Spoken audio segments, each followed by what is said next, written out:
Aquino.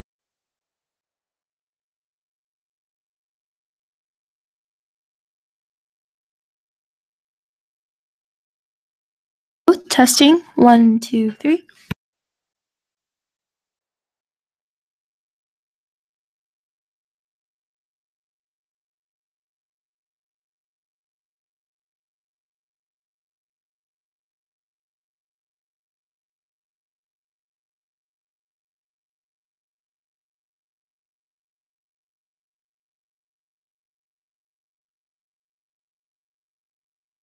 Hello, everyone. We will be starting today's broadcast at 6:05. Thank you.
Hi, everyone. My name is Michaela Miguel, and I serve as Orange Coast College's Kiwanis chair and also 𝘽𝙬 College chair. Today, our first out of 3 workshops will be hosted by 𝘽𝙖𝙠𝙚. His workshop will be discussing healthy living, healthy life. Unfortunately, our original host was not able to make it, so we have substituted that with an additional workshop hosted by 𝘽𝙬𝙚. Thank you.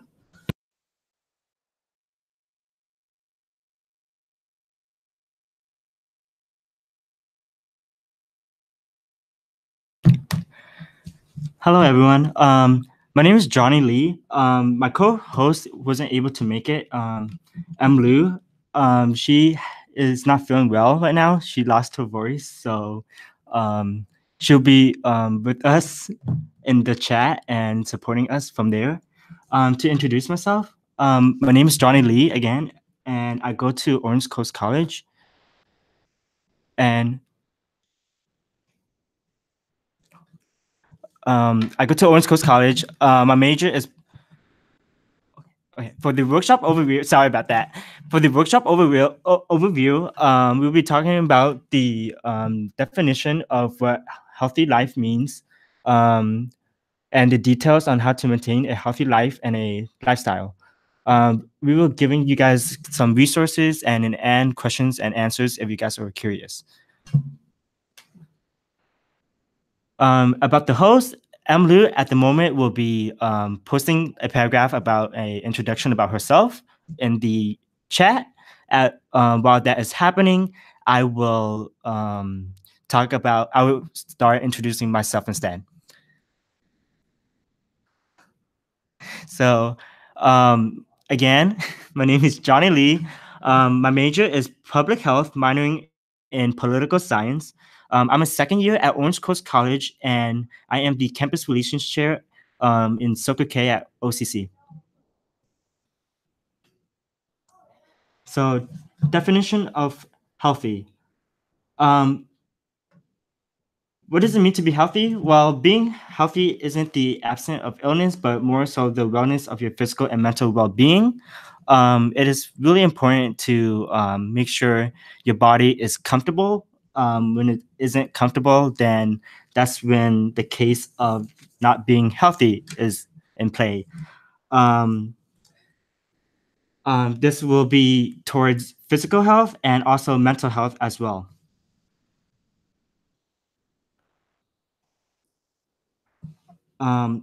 So details on the healthy living. Um, the important way to start living healthy is what you consume and what not to consume.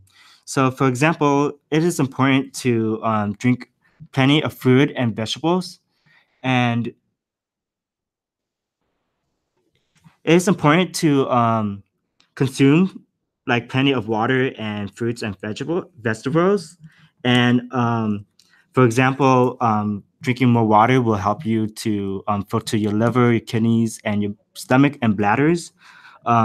This is a great way if you ate something that's food poisonous. You're able to drink away those bad poisonous food that you consumed. For example, another example is not eating a lot of salt and sugar. It is a good thing is to reduce the amount of sugar and salt that you eat. And to maintain a good body weight, I will talk about how to maintain your body weight. It my sorry. I prefer you to go to like a doctor, or you can also do this by yourself, but it's to check your BMI. Your BMI is your body mass index, and this is allowed to tell you if you're underweight or overweight. From there, it helps you how you can start eating, how to eat habitually, and this will give you more improvements in the future. And in the future, you're able to see the effect to this, positive effects. So you can start having your body to change positively. As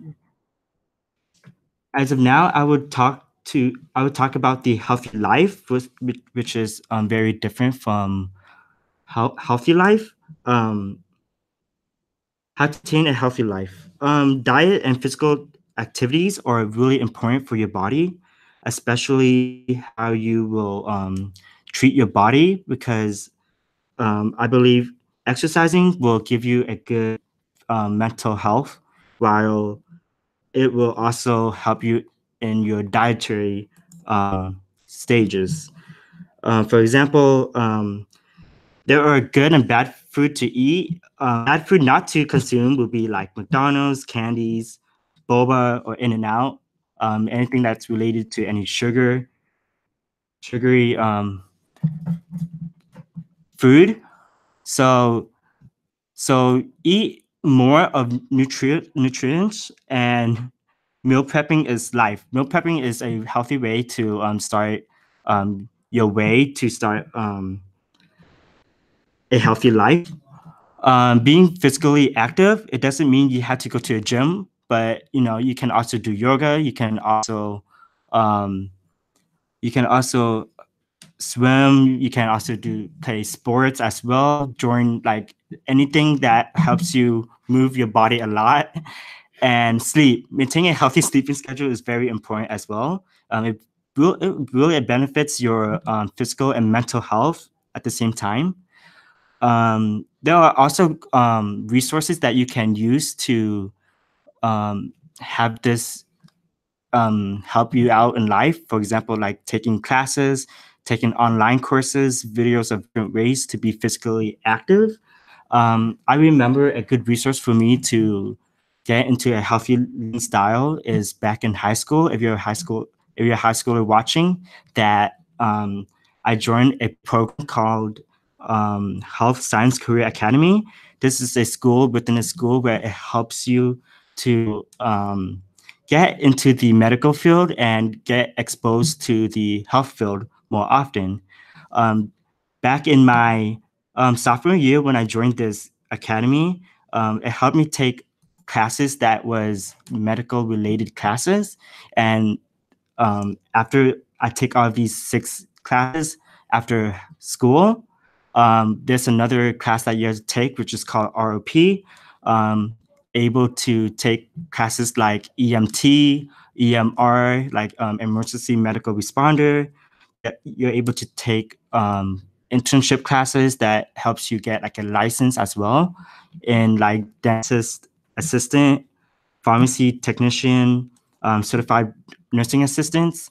I was able to be fortunate to try all of these fields in this medical field, and it got me and it opened my eyes to like a lot of ways to get like information about how to live a healthy life, and not just yourself, but you're also able to share with other people. Tips and tricks. So when you're sick, get a lot of sleep. Sleep is very important for your mental health and also your physical health. Get a lot of rest for sure, and you shouldn't force yourself to work when you can. Take it slow and take a step back, if anything. Like for me, when I get stressed with a lot of work, I just take a breath and just take a step back and just start finishing the work that you need to do. That is the priority in your list. Sometimes if it's too stressful, you can also like prioritize with your planner. Planner helps really well because you're able to see what's coming and then what you should finish first, instead of being organized and start, moving to different topics. It's okay to take rest days and ask for help. I remember being in CKI and then you had to go to school at the same time. I had work a couple semesters ago, and last semester I stopped working because it was too much. I was a pharmacy technician, but now I'm not working, but it's a really interested experience for me, but it also showed that you should also take rest days and you shouldn't overwhelm yourself. The importance of mental health.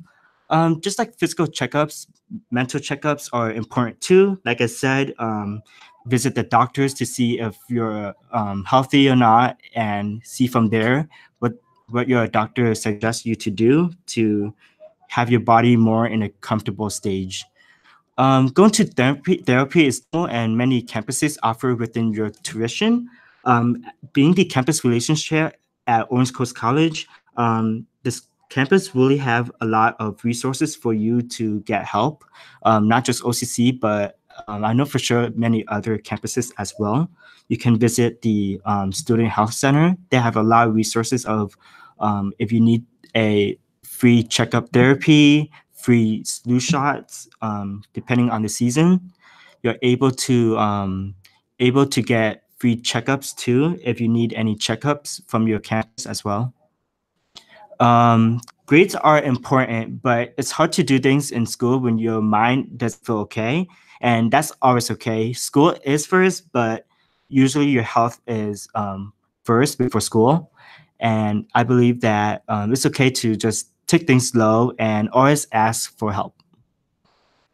And next slide will be cool resources. To get a just the cool resources are to live a healthy life is Budget Bites. It's a meal prep app that is able to tell you, the people, that helps your budgeting on money and your financial life. This is a great way to like prepare yourself in ways to to spend and how much not to spend. Workout videos, I know YouTube can have a lot of varieties of like yoga, sports, and many things. Sean Text is a daily motivational messages. So sometimes when you feel like mentally sad or depressed, and you're not feeling it when you're starting a new day, you're able to wake up to a text that, makes you feel motivated, happy, and to enlighten your mood throughout the day and throughout the week. And we also have 𝘽𝙬𝙚, which is a cute app for health reminders. Health reminders will pop up on your lock screen when you have this app. We're able to get messages like, oh, don't forget to, do this or that. And just don't forget to drink water throughout the day, especially eating too. So a lot of my friends who, they study every hour within the day and they forget on eating or drinking. And sometimes we have to remind each other to, eat, So this is a great app to, remind you to eat and drink water. This is also a Calm, which is a meditation app where it helps you to, it helps you to get breathe, inhale, and then exhale. This is a great way to meditate basically. And it has background music to help you get into that state of calming your mind and clearing things out. And the 𝘽𝙬𝙚 app. This is an application that helps deal with stress, anxiety, and depression. And this is an app where you get to talk with you get to open your mind about hey, it's not important to it's okay to be alone, but this app is a way to help you to have a good support within your group of friends. And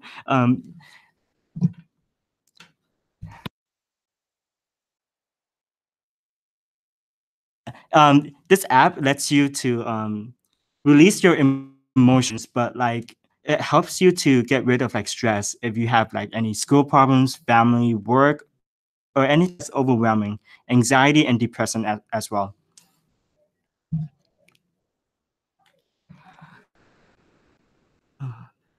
And finally, a good resource to have is a good support group of friends.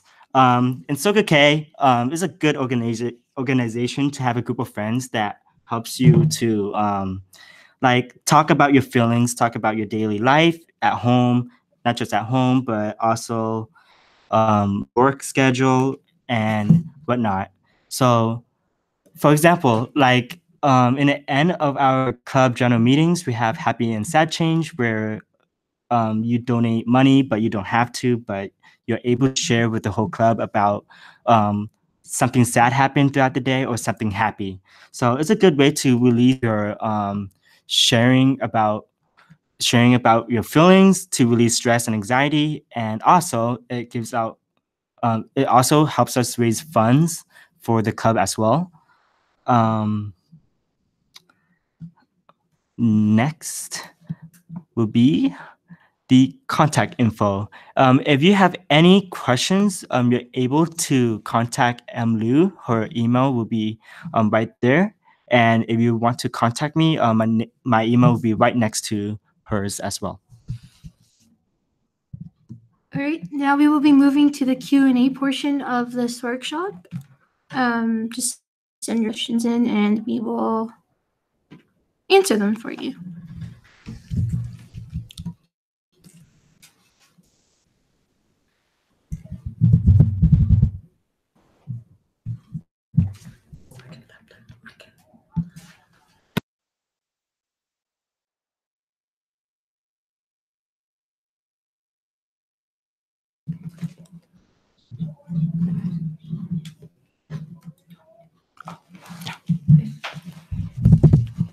So the first question is, I don't have money for a gym membership. What are more alternatives?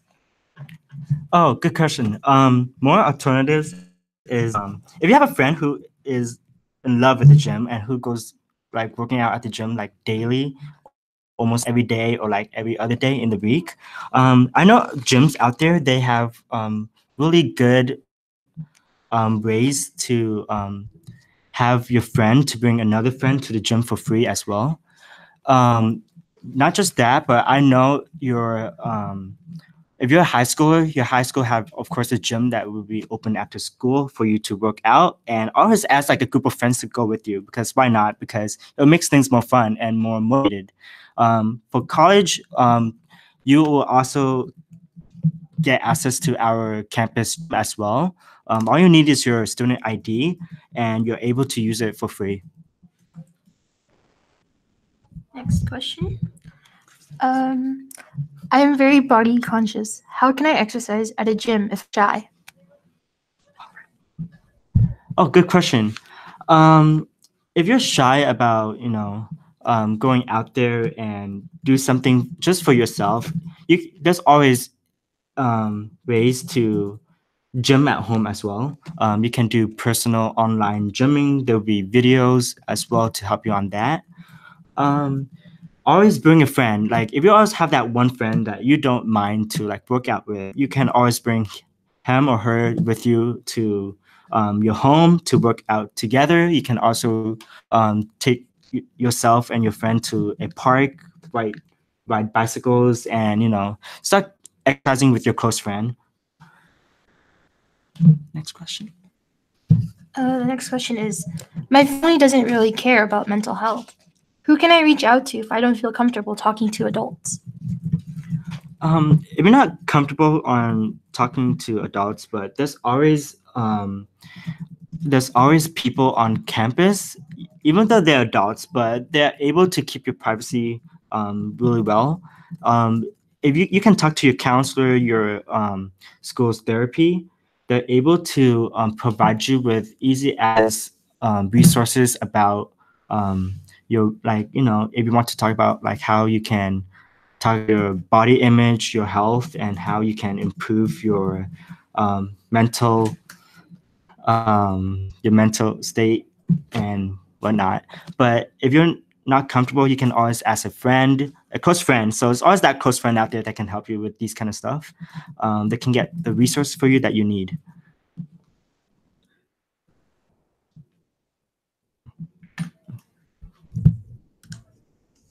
All right, thank you. That concludes today's Q&A session for the first workshop. In a couple minutes, we'll be starting our positivity and confidence workshop hosted by 𝘃𝙤𝙨. So just hang on tight while we get prepared for you.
Hello, testing 1, 2. Can everyone hear me?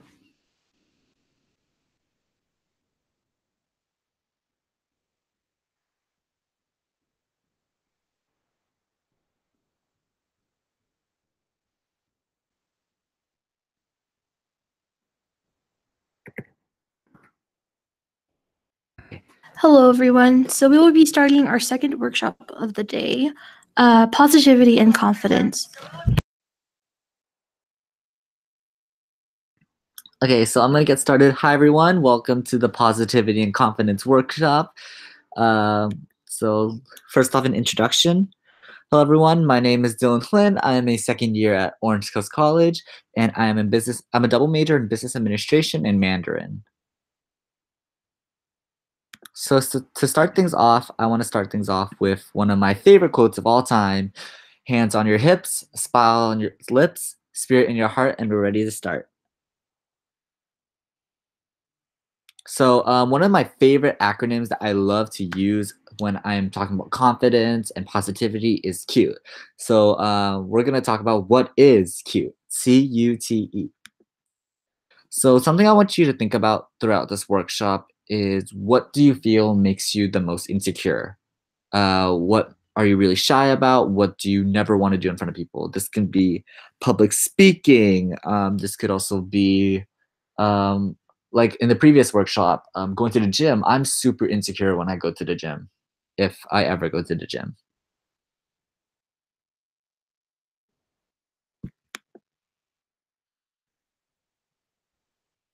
Oh, so yeah, you can keep go to the next slide.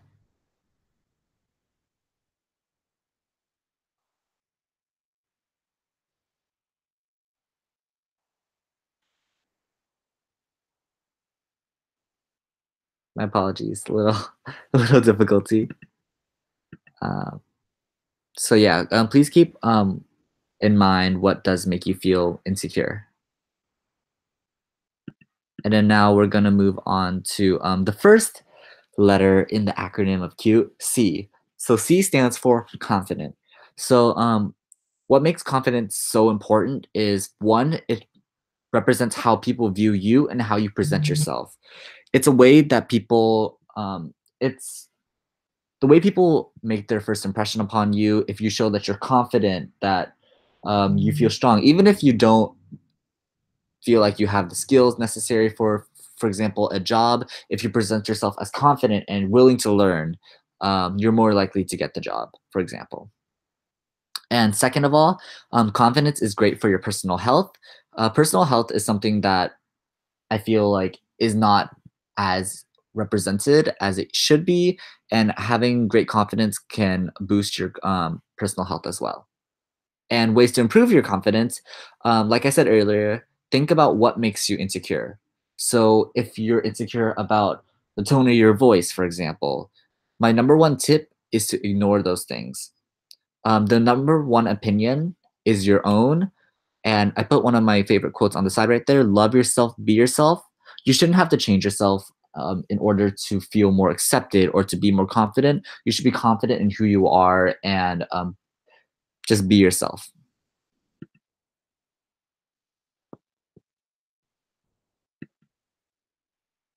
So the second letter in CUTE is U, which stands for upscaled. So what does upscaled mean? That's not really upscaled isn't a word that you hear on a day-to-day basis, but upscaled for me means higher quality. So think of a goal. I like to say, think big to infinity and beyond. So when you're thinking of a goal, what's really important is to set goals that are not only manageable, but that are high enough. So think of what you want to achieve and go higher. Positivity will motivate you. So I think one of the most important things to keep in mind when you're thinking of goals is, how do you know your limits are there if you don't push them? You're never really going to really improve yourself or be more confident in yourself by setting goals that are super easy. For example, as fundraising chair at Orange Coast College, I wanted to raise $3,000. But at first I was really really unconfident in myself. I thought maybe I should just set the goal to $1,000. But look at me now, I've actually surpassed that $1,000. I think having goals that are higher than that you would expect, but still you think are within your reach, it really helps you to reach further for those goals, work harder for those goals. And like I said earlier, positivity is key. My apologies. So T is for thrilling. So my number one thing that I love to do is have fun. When others have fun, or when you're having fun, other people are having fun. Fun is like a contagious disease. It's not actually a disease. Don't think of it like that. But fun is fun for everyone. So like I said earlier, for C, be yourself. Do what makes you comfortable. So I think one of the most important things when you're considering being yourself is do what makes you comfortable. Don't really force yourself to do anything that would make you uncomfortable. For example, if your friends are planning to go eat Korean barbecue and say you're vegan, just because you're vegan doesn't mean that you can't have fun with them. Maybe you can say, hey, I'll meet up with you guys later for boba, non-dairy, of course. But there are a lot of ways for you to still have fun while still being yourself and staying within your comfort zone. So number 3 is be creative. Think outside of the box. Being creative really helps you to be more excited. It gets the blood flowing. If you have a new idea that you're really super passionate about, or have a new idea or a new project that you want to work on, have fun developing it. If you have an idea for a homework assignment, for example, say your professor is telling you to write a 5-page essay, try to find something that you're super passionate about, super excited and super interested in. That way you'll have more fun and it will seem less like work and more like fun.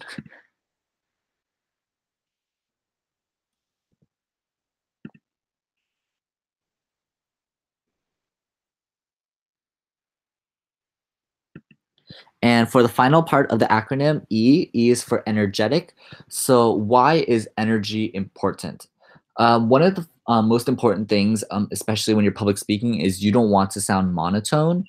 When you're speaking with a lot of energy, it really makes a great impression on the crowd. Within the first 7 seconds that you meet someone or that you're speaking, they're gonna make an impression on you, and they're gonna decide whether or not they're gonna tune in or tune out. So that's why when you sound more excited, more enthusiastic, they might think you're crazy for one thing, but they're also going to be more inclined to listen.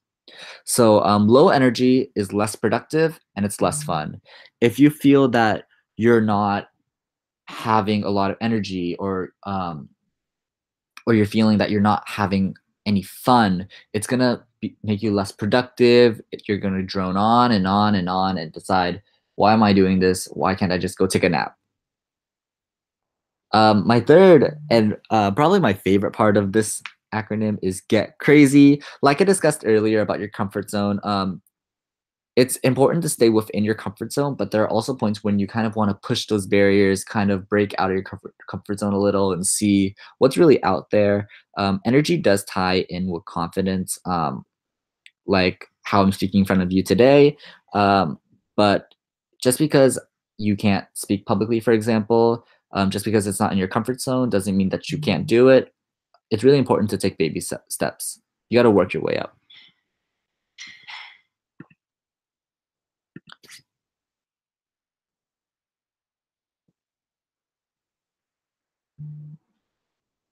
So I think, so that is the majority of the workshop. It was majority about confidence and such, but I'm going to go into a little bit of story time here. For all of you high schoolers, whether you're key clubbers or key clubbers, or even if you're in Circle K, I remember when I was in your shoes, little back in high school. Not little, some of you were probably taller than me, but back in high school, I was a super duper shy freshman. Couldn't speak in front of anyone, really no friends. I was kind of that shy kid that walked from group to group, club rush. I kind of ran away from everyone because everyone was super scary. And then I ended up joining Kiwanis and Key Club back in high school, and really just embracing the social environment. People were super loud and crazy. And I think that's what really helped me open up, because I thought these people don't care about what other people think of them. They're literally nuts, yet they're having so much fun. So I decided to join in, and that's kind of how I slowly began to open up to more people and grow. Confidence is something that's built over time. It's not something that you automatically get right away. It took me at least 2 years to build up enough confidence to be able to speak like I am today. So if you're worried that you're not really there yet, if you're really negative about if you really have a negative outlook on certain things because you don't feel that you're confident enough, I would say just keep going through it, keep pushing through. It does take time. Patience is a virtue.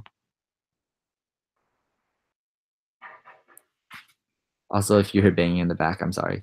I'm home.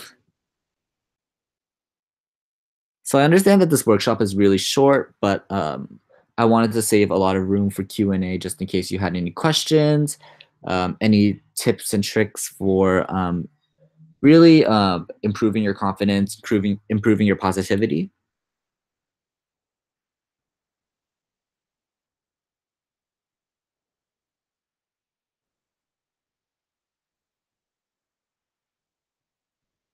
So yeah.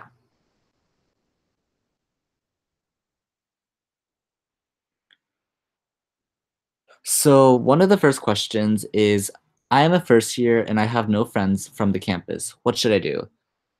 Join Circle K, of course. But I would say really a lot of clubs do have Club Rush, for example, and it's really a great opportunity for you to really get to know the campus, get to know how the student life is. You'll be able to find a lot of people that may have similar interests with you. I know some schools, for example, have student unions for for example, Japanese student union, Korean student union, and a bunch of others. And you'll be able to meet a lot of like-minded people like you, people with similar interests. That's one of my number one tips. Number two would be to really talk to your classmates. I know that college is a scary thing, and a great way for you to really get ahead, to be as confident as possible in class, to be prepared, is to have a study group. So talk to your friends in class, make new friends in class. Don't, if you have a classmate sitting next to you and you don't know them, say, "Hey, I'm Dylan, nice to meet you." Or, well, don't say Dylan, "I'm Dylan, you're not Dylan." So yeah, those are my probably two tips. Really just talk to your classmates and join clubs. Clubs are really, really, really great way to make friends. So the second question is, how different is college from high school? I want to be a new person in college, but how do I not let my past in high school affect my mentality going to college?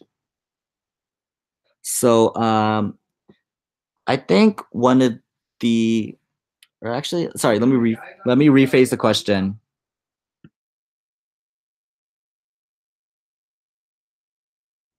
So let me rephrase the question, or rephrase my answer. College, in terms of high school, is a very they're fairly similar, but the main difference would be just size. I would say I think if you feel like you were less confident in high school, for example, or you were feeling more insecure in high school, I think this is a perfect chance for you to completely change the outlook.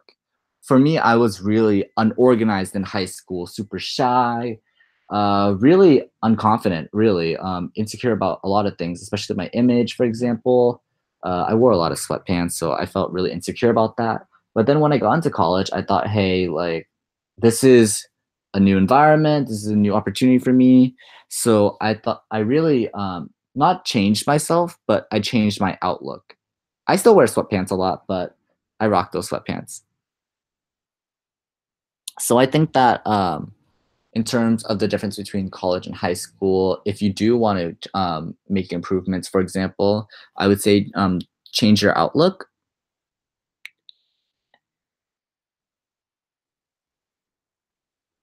Okay, another question is, I'm bad at public speaking. What are some tips to have confidence for those situations? So this is actually a really great question. A majority of Americans would say that they have a higher fear of public speaking than death, which is actually very surprising for me. But public speaking, I think some tips are to do some breathing exercises before the presentation. They'll really help you to calm down, slow your heart rate, and you'll be less likely to shake and forget things. It'll help you calm you down, or help you calm down. And then I would say try to be as prepared as possible. That being prepared doesn't mean being perfect. You'll never be 100% prepared for anything, but you can improve. For example, or just as a note, having a lot of confidence and a lot of positivity doesn't mean that there's zero fear. Everyone gets afraid sometimes. Everyone gets nervous sometimes. I'm super scared right now, but I've been public speaking for a while. So it does help lower your fear, kind of help you speak better. But I would say just be as prepared as possible. That's probably my number one tip. Another question is, how does one boost their self-esteem? For me, I would say surround yourself with good people. And by good people, I mean people that will accept you for who you are, you know? I think words can hurt you mentally, but they can't hurt you physically, for example. If you do find that you're surrounded by a toxic group of friends, for example, that don't really support you, that don't say, hey, you look amazing in those sweatpants, I would say maybe try to find a new friend group. There are a lot of ways for you to boost your self-esteem. One great way to boost your self-esteem is standing in front of the mirror in the morning and saying, I've got this. That's something I usually do every morning, stand in front of the mirror. It's something called a power pose. You can put your hands on your hips, for example, and look like Superman or any type of superhero and just say, I've got this. And it really helps me start off my day on a good note and really boost my self-confidence throughout the day. Ooh, lots of questions pulling in. Some people in my school intimidate me. How do I conquer my fear of them? So I would say if you're scared of people, for example, I would say just slowly work your way into talking to more people. For example, if you have this person that seems really nice in your class, try to slowly open up to them first, try to make friends. And then as you make more friends, as you improve your speaking skills, as you become more open, it'll slowly be easier to make friends with those scary people that intimidate you. So someone asked, you said that energy has to do with confidence. What if I have no energy? So when I say energy, I typically mean energy as in how much energy you have in terms of really kind of when you rest. If you're really tired, you're not going to be super motivated to do anything. You're not really going to be productive. So relating to the workshop previous to this, mental health and physical health are extremely important. I can't stress that enough. In order to be confident and really positive, it's really important that you take care of yourself. So that means getting regular hours of sleep, eating, making sure to take breaks when you need to. Yeah, and exercise. So what should you do if your friend has low self-esteem? So I think something that you can do is kind of tell them, hey, you're doing great. Giving them those little phrases throughout the day, those little messages throughout the day to really show them that you're there for them, that you think they're doing amazing. And if they do come to you asking for help or support, give it to them. I think one of the one of those underappreciated things is listening. Advice isn't everything. Just being there to listen to someone to rant is really helpful. And then just telling them, hey, it's okay. Especially if, for example, if someone fails an exam, let them rant, tell them, hey, it's an exam. You can do better next time. I'm here for you. And just offer them as much help as you can. Okay, one more question. I have to work with someone who berates me and lowers my self-confidence. I don't really have a choice of leaving since it's a job and I have to do it. What can I do? So I think something you could do is bring this up to the person themselves. Let them know, hey, your words aren't really, um, they aren't positive. Instead, how about you say this? For example, if someone says, hey, you suck, there are things you could say. For example, just offer up, hey, why don't you say, how can I help you? And then I would say if that doesn't work, you should try to contact, if it's a job, then contact your superior, a manager, for example, to discuss why, or to discuss solutions to this issue. Maybe you can switch your work schedule, or um, maybe just not work in the same area as them, for example. So another question is, how can you turn negative criticism into positive criticism? So things you can do are to really take things with a grain of salt. For example, if someone says that, let me think of a good example. I used to do a lot of graphic design, and if someone would say, "Hey, I think your artwork sucks," I would ask them, what do you think could be improved? And some people will be taken back by that. They'll be really shocked that you're really asking that and trying to improve. So I think something you do is really just asking them what makes it bad, or what criticisms did they have for you.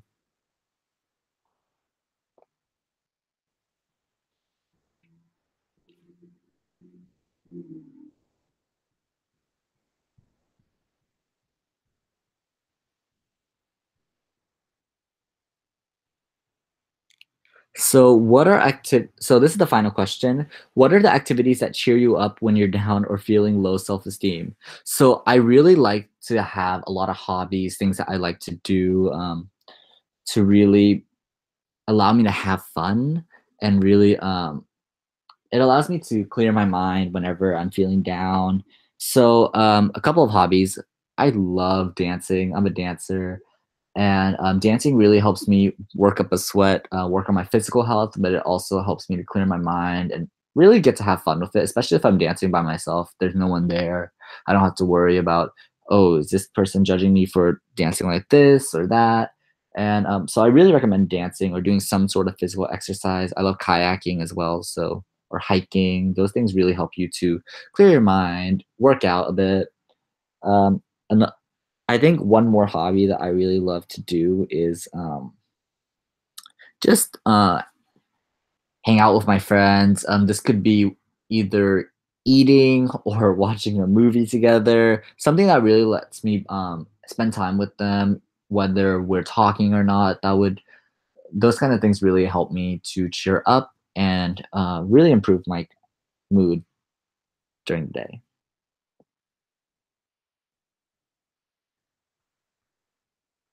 You. So this will conclude today's this workshop's Q&A session. Thank you, Dylan, for hosting. Any final remarks?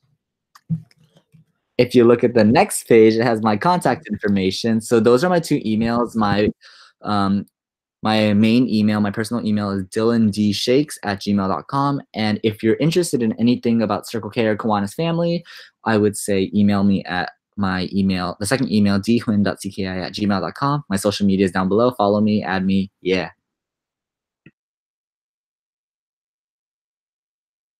Thank you. So our final workshop for the night is How to Manage Your Time Effectively, hosted by Christina Lamb. We will be starting at approximately 7 o'clock. So go ahead and get a glass of water, drink up, and we'll see you soon.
All right, hello, testing.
Hi, everyone. We will begin shortly. Just wanted to say thank you for joining us today.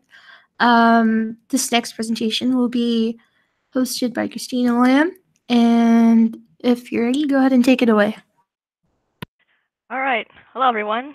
My name is Christina, and welcome to my time management workshop, where I will essentially be discussing how to manage your time effectively.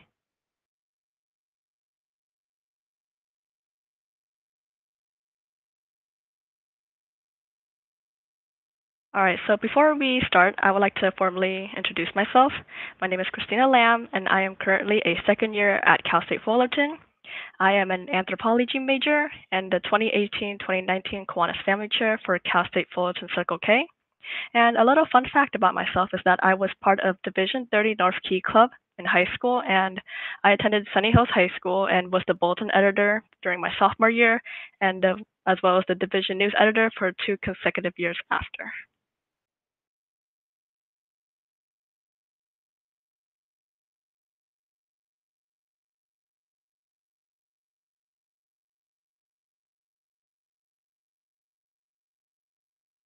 All right, so for those of you who are watching this webinar right now, you may have attended this workshop to learn perhaps the secrets of time management and wonder, how can I manage my time effectively? Well, to be frankly honest,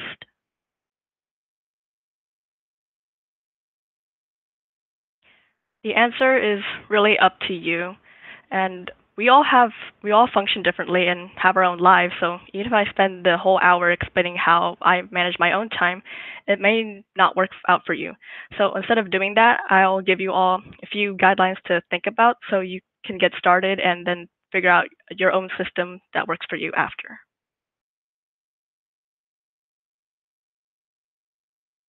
So my first tip is to keep track of your life, or to find some kind of method that allows for you to keep up with everything that goes on in your life.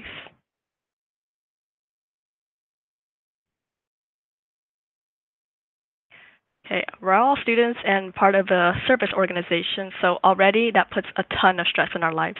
But we have other obligations that we need to attend to on top of that, with homework, essays, tests, projects, family matters, club events, work, and so on. It's hard to manage everything in an orderly fashion, but with a regularly practiced system, it's possible.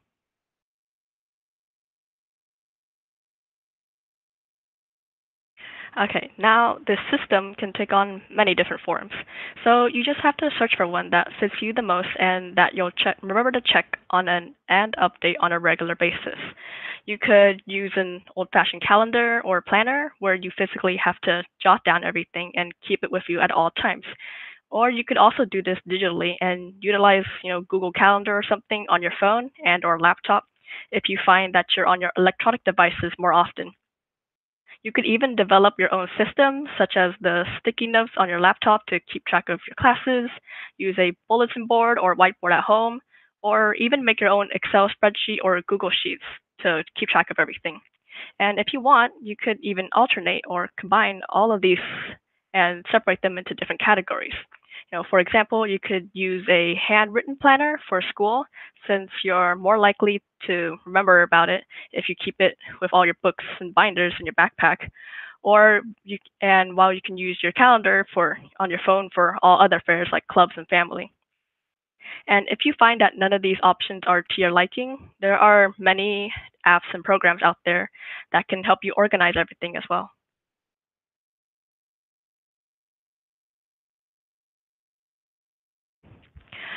So now that you establish how to organize everything, let's discover what you need to work on specifically. This tip is for you to figure out what you need to do from day to day so that you're actually able to manage all the things that you sorted out in the last segment. Essentially, you'll need to narrow down which tasks you have to accomplish first from the overall and bigger list of things that you need to do.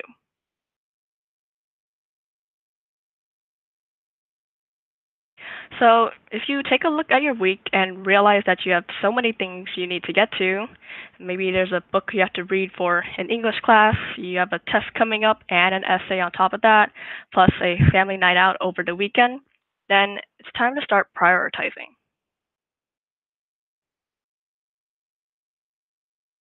Decide how you want to make sure you stay on task and finish whatever you need to get done. If you find that you're a more methodical and systematic type of person, you may want to assign certain times for certain tasks, so transitioning between responsibilities is much smoother.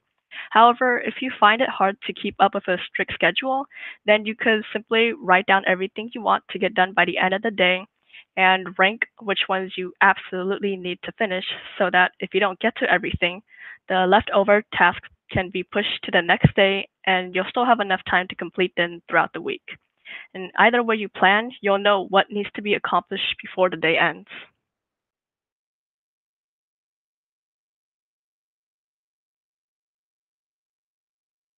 Of course, remember to factor in times for you to eat, sleep, and even a little personal time, maybe with family, friends, or even just yourself. Although some of us may neglect doing these because we get caught up with the amount of workload that we have, it's important to focus on our personal health because they are also high priorities.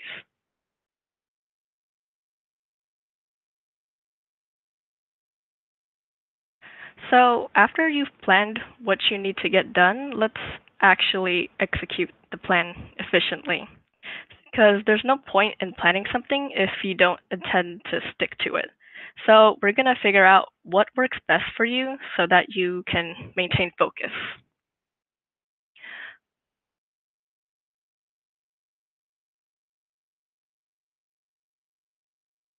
All right, first, try to eliminate as many distractions as you can, such as Netflix, YouTube, games, your phone, social media platforms, and etc. While some of these distractions are easy to ignore, others may be harder. For example, your phone, for instance, because you may need to keep it in order to contact other people, or even YouTube if you use it to listen to music and end up winding up watching random videos. So in cases like these, it's simply going to have to take willpower or even other people if necessary to prevent yourself from losing focus.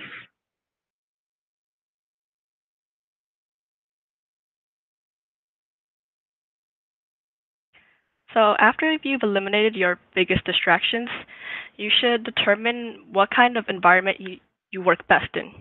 Do you like to form study groups with classmates and friends?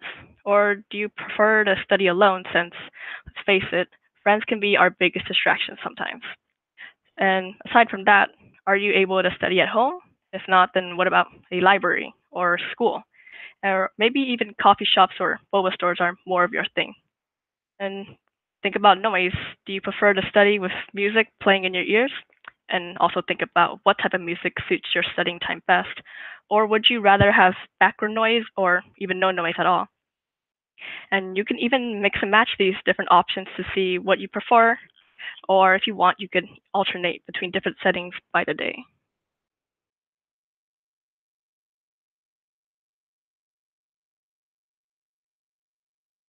So that last slide mainly works for your studies and whatnot. But what if you need to get some chores done around the house? Say you need to wash some dishes, do the laundry, clean your room, and so on. Since these tasks usually don't require you to focus as much as, say, your homework, you could play some music in the background to keep you motivated, Or maybe you want to catch up on a movie, so you do your chores at the same time. If you're having trouble finding motivation to do these things, find a way to make it more fun for you, and you could even consider it a break from all the schoolwork you've been doing.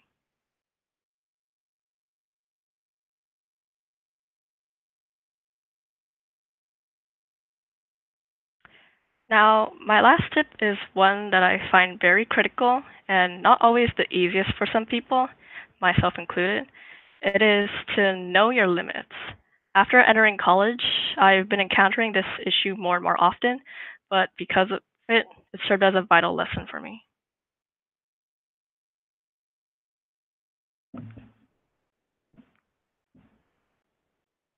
As we discussed over and over again, we have responsibilities and things of our own that we need to get done. However, sometimes we get asked to help others for their responsibilities, and it can be hard to decline people, especially if they're close to us or we work with them. So we may end up shouldering their burden for their sake, even if it may work against us. Of course, if we have the time and love to help other people out, then there's no harm in their offering. But if multiple people come up to you and ask for favors, like helping them with their homework, looking over their essay, going over a test, attending an upcoming service project, hanging out over the weekend, or if you have a board position, you definitely have a lot of duties you need to attend to. So with all these people asking for help, it can get pretty overwhelming, especially if they ask you at the wrong time.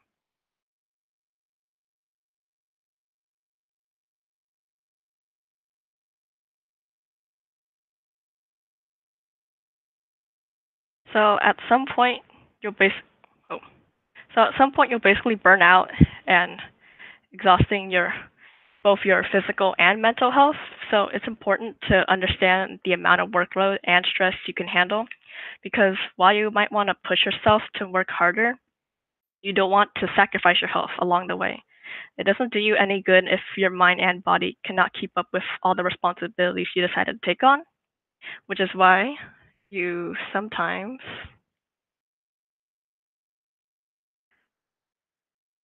have to say no.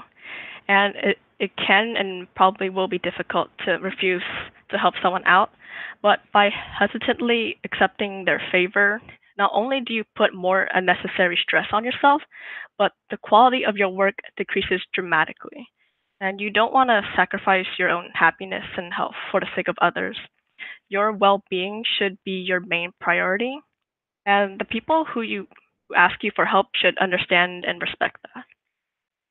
With all the decisions you have to make throughout your life, there's simply no way to ensure that everyone will be satisfied with what you conclude.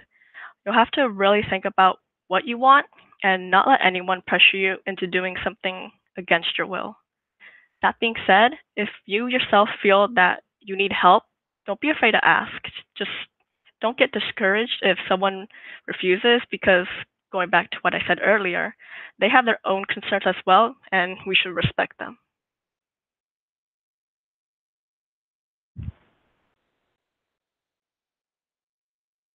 So I went through everything pretty quickly, but here's a little recap of what I covered before we move on to Q&A. One, keep track of your life so that you're aware of all the responsibilities that you have. Two, prioritize your tasks to figure out the things you need to get done by the day. Three, maximize your time so that you're actually being productive throughout your day. And lastly, know your limits, because there's only so much you can handle. Okay. All right, so first question is, how do I learn self-discipline?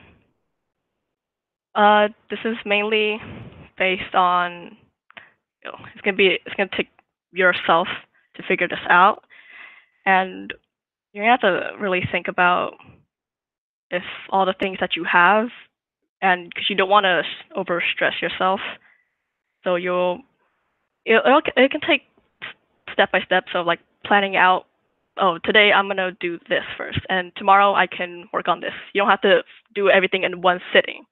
So if you go step by step, it'll be much easier for you to get the things you need to get done. All right, next question. I really want to study at boba shops, cafes, and coffee shops. What do you recommend?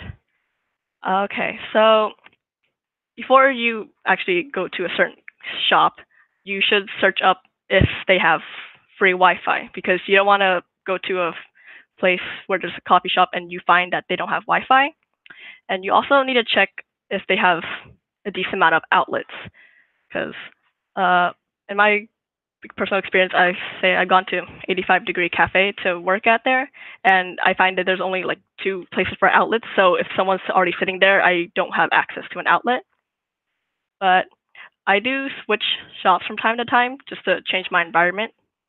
So you can find a shop that you really like and perhaps go there on a regular basis, and that will be pretty much it. All right, another one. I tend to procrastinate like a lot.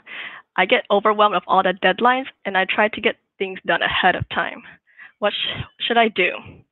So again, going back to planning, you can say if it's like a big essay or some sort, then say for one day, you're gonna work on maybe a paragraph, and second day you can work on another paragraph, and so on. So by the time you have the deadline, you can look over all that you've done, and it'll take less stress, but you will still be able to get the things that you have done. And yeah, procrastination is fairly frequent, happens to me as well, but it will take a lot of discipline to get all the things that you want to get done. How does romance play into time management? How do I let my partner know I'm being busy without being rude? And what if they don't understand? So romance, if you're with someone who's in school, they should probably know that school is a big stress. But if you plan your time efficiently and ahead of time, you can get things you need to get done and still have extra time left over, as long as you're efficient in your working time. And if they don't understand, then that's really a shame, because we all have our own lives, and they should respect you for working hard. And next question: what are your study habits that you found effective for you? So for me personally, if I share a class with someone, then I will form a study group and work with them as well. And if we can't meet in person, then we'll do like video chat, and we'll ask each other questions through that, and instead of having to meet in person. And for me, sometimes having another study partner makes me more focused, but also sometimes they can be distractions as well. And so I would either study by myself and maybe go to a different place outside of school, like coffee shops and stuff. And I find I'm more efficient doing my own work. And that's pretty much it. How do you prioritize when you have to juggle CKI, academics, and family amongst other responsibilities? So for this, it's going to be a little more difficult because there's a lot you have to do. So for Circle K, I think to myself, like, I would prioritize school more, just because Circle K is kind of like a secondary option I choose to take responsibility for, and because I go to school for education. But at the same time, since I am a board officer, I do understand that I have responsibilities to attend to. And so I usually check my deadlines. If I find that Circle K has an earlier deadline than my schoolwork, then I will focus on Circle K and try to finish that even before the deadline, so that I would have more time after that to work on school. And for family, for my family personally, they're very supportive of me being on board in Circle K as well as for school. So they usually are more lenient when I tell them I have a lot of things to do. But if I know I have a big event coming up for my family and I don't want to miss it, then I would try to get as many things done as done. Yeah. So I can, get to all my families and stuff. And the next question, how do you keep yourself from being distracted by social media or your friends? So for social media, if you use your phone a lot, then simply like put it away. And if a lot of people message you, then you could, silence your phone and, keep all that stuff away. And for friends, you can probably just study by yourself. So it's easier for that. And, find a different place at school so you don't bump into them as often. How do you deal with fear of missing out when all of your friends are going out? So I find that this can be a big issue for other people. For me, it's not as much because I'm an introvert, so I tend to avoid big social events anyway. However, I do understand this feeling. So for this, you do have to realize that what you're doing now will give you more time in the future to hang out with your friends, and it will not only put less stress on you when you do hang out with them, but there's always time in the future for you to hang out. And just because you don't hang out with them one day does not mean that the time that you spend with them is less significant when you're done with all your studies after. And really, your friends should understand that all your work is very important to you. So my last question, how do you plan out month-long school projects and make sure you don't leave it till the last minute? And can you provide an example? So for month-long school projects, there should be a lot of planning to do ahead of time. So, again, with the schedule, if for one day you don't have a lot of things to do, then just, put something in there that's related to your school project. So like maybe you have like an outline for what you want instead of, pushing it to later, and you'll find that you have a lot of things to do that day, and addition on top of that with that school project. So schedule it so that you don't have too many things for one day, and to make sure you don't leave at the last minute. Again, plan it ahead of time. And for an example for me,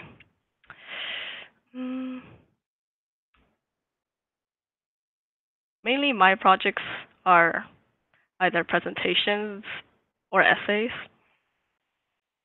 So for essays, I take a look at the prompt, and if there's any questions that need to be addressed, I write off to the side some brief answers to them, and so those would serve as maybe my body paragraphs, and I will have jot down my commentary about those different subjects. And for presentations, I'll make an outline of what I want my presentation to look like before I actually make it. And this is obviously through different days and not just one sitting. And so if I have that, it'll put less stress on me before the deadline. And usually before the deadline, I look over everything one more time before I completely finish it. So another question, what if you already have a structured schedule but have friends or spontaneous things happening? So this happens to me pretty often. And for my schedule, I can always, you can always make adjustments to it. And if you may have to make adjustments, you'll have to make sure that if you know something's coming up ahead or like at the moment, it's like think about if, say, your friends want to hang out, but you know you have a lot of things to do, you have to turn them down. If you know you don't have more time in the future, and if you do, then you can still hang out with them, but know that when you get back from that, you have to really focus on finishing all those things. Another one, and then how do you deal with last minute changes in plans? So for this, it was pretty much similar to the last question. For last minute changes, you really need to accommodate to that schedule, and because throughout your day you will have changes and unexpected things happening, and you have to keep in mind that your schedule will be subject to change, and you're just gonna have to adapt to it. And really, you need to schedule your plan to know what you need to get done. And another question: what's your favorite school supplies? All right, for me, I use loose leaf paper instead of a notebook because I have a binder, and then I usually keep all my notes in one place instead of having notebooks for every subject. And for my notes, I usually take them in pencil and with different highlighters. And this is really related to time management, but yeah, so that's how I usually do my notes. And but I know. Okay, so I think those are my main school supplies for note taking. And I'll also keep pens because pens are pretty important in college as well. All right. All right, that's pretty much the end of questions.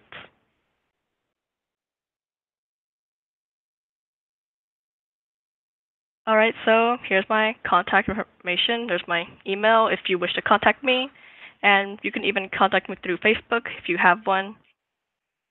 And if you want to ask me any more questions, then I will be free to answer them. All right, so thank you for coming to my webinar. I hope you learned a lot and enjoyed it, and I hope you enjoy the rest of your evening.